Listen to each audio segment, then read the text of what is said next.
Combien de temps ça va durer? Comment vous voyez les choses se passer? Je pense que... Est-ce que déjà, vous allez remettre le signal quand vous allez recommencer à négocier, ou est-ce que vous allez négocier et une fois que la négociation sera faite, vous allez remettre le signal? Comme je vous le disais, on discute depuis juillet 2016. Donc il est hors de question qu'on remette le signal tant qu'on n'a pas un accord avec TF1. Ça, c'est voilà. Après, on discute activement, y compris ce week-end, et donc on a bon espoir de trouver un accord dans les jours prochains. Dans les jours prochains. Mais on ne remettra pas le signal tant qu'on n'aura pas d'accord. On ne veut pas être le premier acteur à payer pour du gratuit. On ne veut pas que nos abonnés payent pour du gratuit. En fait, c'est un principe, c'est une question de principe. Est-ce que vous avez reçu le soutien d'autres chaînes, d'autres acteurs du secteur? Je pense notamment à M6 ou alors à Stéphane Richard d'Orange.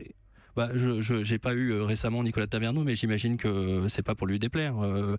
C'est vrai que ce soir, par exemple, il y aura Planète des Singes sur M6. J'imagine qu'il y aura plus de monde qui ira à Planète des Singes que quand il y a TF1 sur nos décodeurs. Est-ce que vous avez eu des conversations avec, par exemple, Stéphane Richard d'Orange ou les gens de chez Free ou... Non, on n'a aucune conversation avec ces opérateurs, puisque un des angles d'attaque de TF1, c'est de dire qu'on s'entend.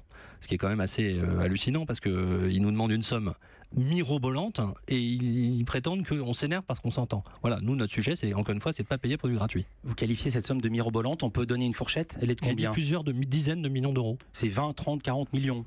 C'est dans ces eaux-là.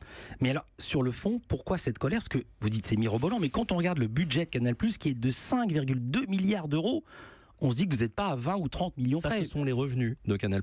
Le budget de dépenses des investissements pour Canal+, est plutôt 1,2 milliard en France. Mais la question, c'est est-ce que nos abonnés sont prêts demain à payer pour des chaînes gratuites?